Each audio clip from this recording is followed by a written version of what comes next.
You're behind on deliveries today. Hurry up. Let's start the delivery now.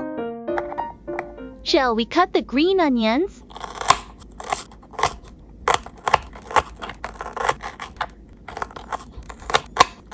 Put the chopped green onions aside and turn on the heat. Now put the pot on and turn on the heat. Please open the lid of the pot. Fill the saucepan with cold water. Green onion, ramen powder, and dried ramen powder. I'm getting ready.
Wow, it's so good! Yummy!